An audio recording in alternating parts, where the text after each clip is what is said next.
The phantom spread its dark robe before him for a moment, like a wing, and, withdrawing it, revealed a room by daylight, where a mother and her children were. She was expecting someone, and with anxious eagerness, for she walked up and down the room, started at every sound, looked out from the window, glanced at the clock, tried, but in vain, to work with her needle, and could hardly bear the voices of the children in their play. At length the long-expected knock was heard. She hurried to the door and met her husband, a man whose face was careworn and depressed, though he was young. There was a remarkable expression in it now, a kind of serious delight of which he felt ashamed, and which he struggled to repress. He sat down to the dinner that had been hoarding for him by the fire, and when she asked him faintly what news, which was not until after a long silence, he appeared embarrassed how to answer. "Is it good?" she said, "or bad?" to help him. "Bad," he answered. "We are quite ruined." "No, there is hope yet, Caroline." "If he relents," she said, amazed. "There is. Nothing is past hope if such a miracle has happened." "He is past relenting," said her husband. "He is dead."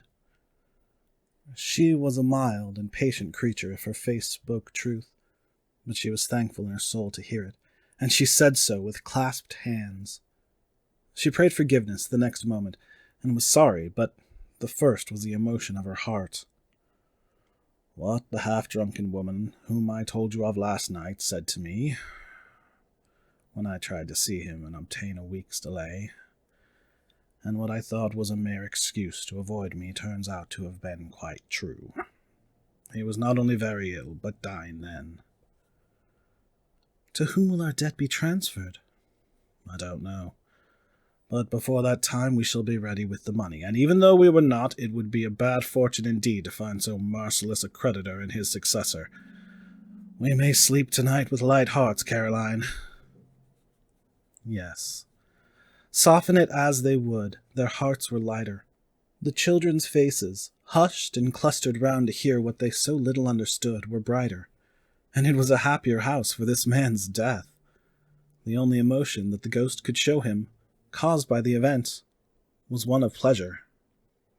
"Let me see some tenderness connected with the death," said Scrooge, "or that dark chamber spirit, which we left just now, will be forever present to me." The ghost conducted him through several streets familiar to his feet, and as they went along, Scrooge looked here and there to find himself, but nowhere was he to be seen. They entered poor Bob Cratchit's house, the dwelling he had visited before, and found the mother and the children seated round the fire. Quiet. Very quiet. The noisy little Cratchits were as still as statues in one corner, and sat looking up at Peter, who had a book before him. The mother and her daughters were engaged in sewing, but surely they were very quiet. "And he took a child and set him in the midst of them." Where had Scrooge heard those words? He had not dreamed them. The boy must have read them out as he and the spirit crossed the threshold. Why did he not go on? The mother laid her work upon the table and put her hand up to her face. "The color hurts my eyes," she said. "The color? Oh, poor Tiny Tim!" "They're better now again," said Cratchit's wife. "It makes them weak by candlelight, and I shouldn't show weak eyes to your father when he comes home for the world. It must be near his time." "Past it, rather," Peter answered, shutting up his book. "But I think he's walked a little slower than he used to these few last evenings, Mother." They were very quiet again. At last she said, and in a steady, cheerful voice that only faltered once, I have known him walk with Tiny Tim upon his shoulder, very fast indeed."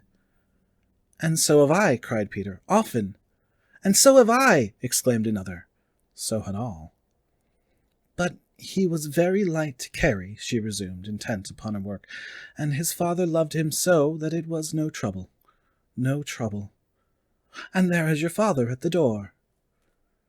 She hurried out to meet him, and little Bob in his comforter, he had need of it, poor fellow, came in. His tea was ready for him on the hob, and they all tried who should help him to it most.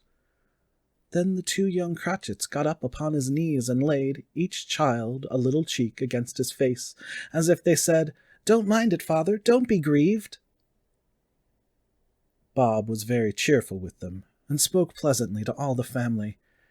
He looked at the work upon the table, and praised the industry and speed of Mrs. Cratchit and the girls. It would be done long before Sunday, he said. "Sunday? You went today, then, Robert?" "Yes, my dear," returned Bob. "I wish you could have gone.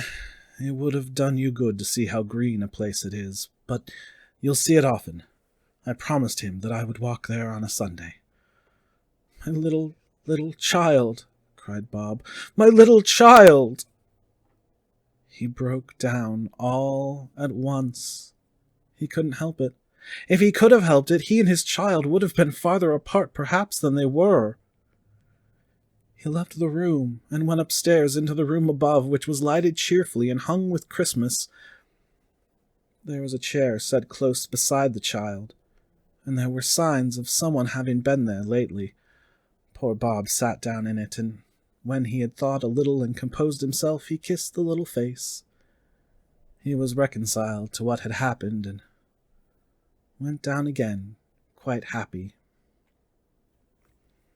They drew about the fire and talked, the girls and mother working still. Bob told them of the extraordinary kindness of Mr. Scrooge's nephew, whom he had scarcely seen but once, and who, meeting him in the street that day, and seeing that he looked just a little down, you know, said Bob, inquired what had happened to distress him. "On which," said Bob, "for he is the pleasantest spoken gentleman you ever heard, I told him, 'I am heartily sorry for it, Mr. Cratchit,' he said, 'and heartily sorry for your good wife.' By the by, how he ever knew that, I don't know." "Knew what, my dear?" "Why, that you were a good wife," replied Bob. "Everybody knows that," said Peter. "Very well observed, my boy," cried Bob.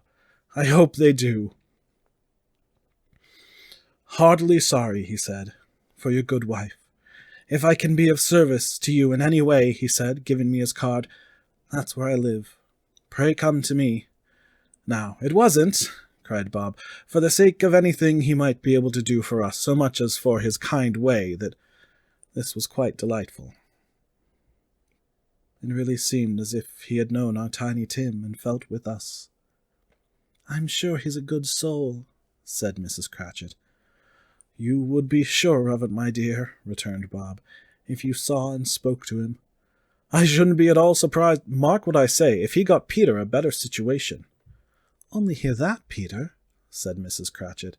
"And then," cried one of the girls, "Peter will be keeping company with someone, and setting up for himself." "Get along with you," retorted Peter, grinning. "It's just as likely as not," said Bob. "One of these days, though there's plenty of time for that, my dear. But however and whenever we part from one another, I am sure we shall none of us forget poor Tiny Tim, shall we? Or this first parting that there was among us." "Never, father!" cried they all.